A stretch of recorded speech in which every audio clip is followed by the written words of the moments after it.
చూడండి, రైస్ కుక్కర్లో చక్కగా మనం ఫ్రైడ్ రైస్ ఎంత ఈజీగా ప్రిపేర్ చేసేసుకోవచ్చో.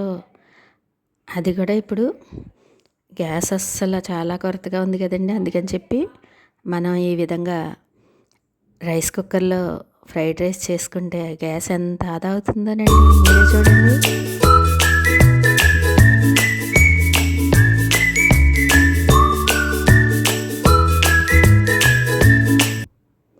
హాయ్ అండి అందరికీ. చూడండి, చక్కగా మనం ఫ్రైడ్ రైస్ తయారు చేసుకోవాలనుకున్నప్పుడు ఈ విధంగా రైస్ కుక్కర్లో ఈజీగా ప్రిపేర్ చేసుకునే విధానం మీకు చూపిస్తాను చూడండి.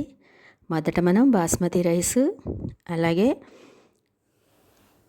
పెప్పరు, గరం మసాలా, నెయ్యి, బటర్ ఈ విధంగా సిద్ధం చేసుకుని ఉంచుకుంటే చీటికలో రెడీ అయిపోతుంది అంటాను కదండి. ఆ విధంగా రెడీ అయిపోతుంది చక్కగా ఈ ఫ్రైడ్ రైస్. ఆ ఫ్రైడ్ రైస్ కూడా మనం గ్యాస్ మీద చేసుకోకుండా రైస్ కుక్కర్లో చేసుకుంటామండి, కరెంట్ కుక్కర్లో. అది ఎంత ఈజీగా తయారు చేసుకోవచ్చో మీరే చూద్దరు కానీ చూడండి. బాస్మతి రైస్ని మనం ఒక డబ్బా రైస్ వేసుకుంటే దానికి అసలు మనం ఒకటిన్నర చొప్పున వేసుకోవాలండి. ఈరోజు నేను రెండు డబ్బాల రైస్ తోటి ఫ్రైడ్ రైస్ చేశాను. అందుకని చెప్పి దానిలోకి మనం 2.5 డబ్బాలు వాటర్ పోసుకుంటే చక్కగా సరిపోతుంది. ఎప్పుడైనా సరే బాస్మతి రైస్కి మనం ఎక్కువ వాటర్ పోసుకోక్కర్లేదు. రెగ్యులర్ రైస్కి అయితే కొంచెం ఎక్కువగా పోసుకోవాలి, కానీ బాస్మతి రైస్కి అయితే ఇలాగా ఒక డబ్బాకి 1.25 వాటర్ పోసుకుంటే మనకి చక్కగా సరిపోతుందండి. నేను 2 డబ్బాల బాస్మతి రైస్ తోటి ఇలాగా ఫ్రైడ్ రైస్ తయారు చేశాను. దానికి మనం 2.5 గ్లాసులు చొప్పున వాటర్ పోసుకుంటే మనకి రైస్ ఎంత బాగా రెడీ అయిపోతుందో చూడండి. 2 డబ్బాలకి మనం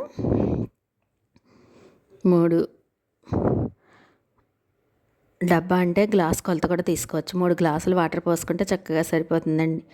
ఎందుకంటే మనం ఇలాగా రైస్ కుక్కర్ గిన్నెని స్విచ్ చేసి దాంట్లోకి ఎసరు పోసేసి దాంట్లోకి మనం మొదట ఫ్రైడ్ రైస్కి రైస్ వండుకోవాలనుకున్నప్పుడు దానిలోకి చెక్క, లవంగ మొగ్గ, దాల్చిన చెక్క, అలాగే ఉప్పు, నెయ్యి వేసి సరిపడా ఉప్పు వేసేసుకోవాలండి. అప్పుడే ఎసరులోని ఇలా వేసుకున్న ఎసరులో అది బాగా మరిగాక అప్పుడు మనం బాస్మతి రైస్ కడిగేసి ఉంచుకొని నీరు తీసి పెట్టుకోవాలి.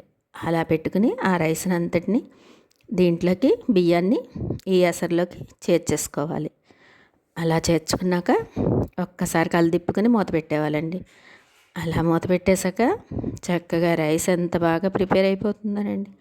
అది పక్కకు పెట్టేసుకుని ఇదిగోండి, పక్కకు పెట్టేసుకుని చల్లారిపోయాక మనం ఫ్రైడ్ రైస్ మనకి ఎప్పుడైనా సరే రైస్ కుక్కర్కి 2 గిన్నెలు ఇస్తారు కదా, అలాగ ఒక గిన్నెలో మనం రైస్ వండేసుకుంటాము.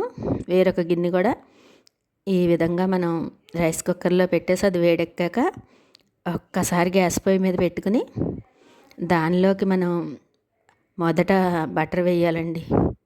అమూల్ బటర్ ఉంటుంది కదా, అలా 2 ప్యాకెట్లు వేసి ఇంకొద్దిగా నెయ్యి వేసుకుని అది బాగా వేడెక్కాక పచ్చిమిర్చి వేసి దానిలోకి బాగా కొంచెం పచ్చిమిర్చిని వేపుకున్నాక ఇలా ఫ్రైడ్ రైస్ చేసినప్పుడు సన్నగా తరిగిన ఉల్లిపాయలు వేసుకుంటే భలే టేస్ట్ ఎందుకో చాలా బాగుంటుందండి.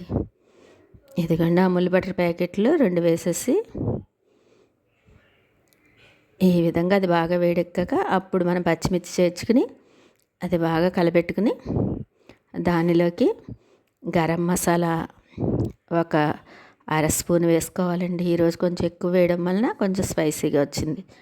గరం మసాలా ఒక 1/2 స్పూను, అలాగే పెప్పర్ ఒక 1/2 స్పూను, సాల్ట్ ఎలాగో మనం రైస్లో వేసేసుకుంటాం కాబట్టి కొంచెం మనం క్యాప్సికమ్ వేసినప్పుడు కొద్దిగా వేసుకుంటే సరిపోతుంది. ఆ ముక్కలకి సరిపడా వేసుకుంటే సరిపోతుంది.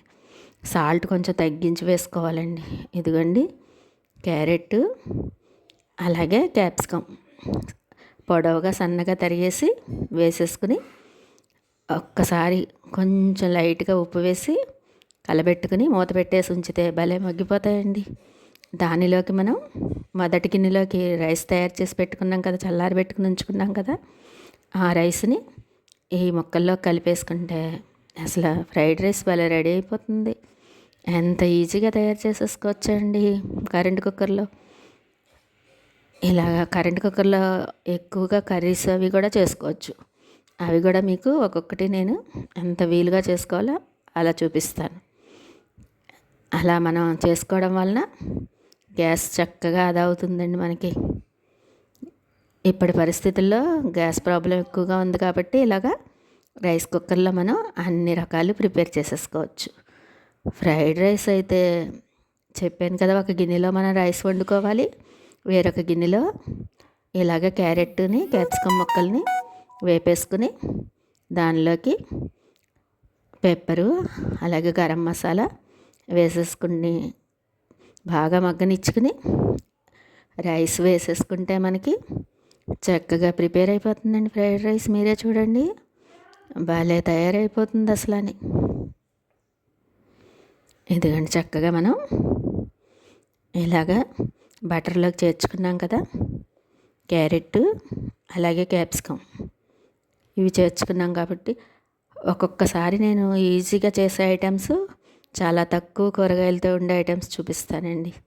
ఎప్పుడైనా సరే స్టూడెంట్స్ అవి కాలేజీ స్టూడెంట్స్ వాళ్ళందరూ కూడా చక్కగా రూమ్ తీసుకుని వాళ్ళు రైస్ కుక్కర్లో ఎలా చేసుకోవాలనుకుంటారు కదండి. ఈ విధంగా మనం వాళ్ళు చూసి ఇలా ఈజీగా ప్రిపేర్ చేసేసుకుంటారని చెప్పి ఎక్కువ కూరగాయలు లేకుండా చక్కగా ఈజీగా తయారయ్యే వంటకాలు ఎప్పుడు చూపిస్తూ ఉంటానండి. అలాగే ఈజీగా తయారు చేసే వంటకాలు చూపిస్తాను, అలాగే ఎక్కువగా మనం హెవీగా తయారయ్యే వంటకాలు కూడా మీకు చూపించడం జరుగుతుంది. ఈరోజు చెప్పాను కదా, ఈజీ ఫ్రైడ్ రైస్ అంటే ప్రిపేర్ చేసుకునే విధానం మీకు చూపించాను కదా, ఎంత ఈజీగా ఉందో కదండి. ఈ వీడియో కనుక మీకు నచ్చితే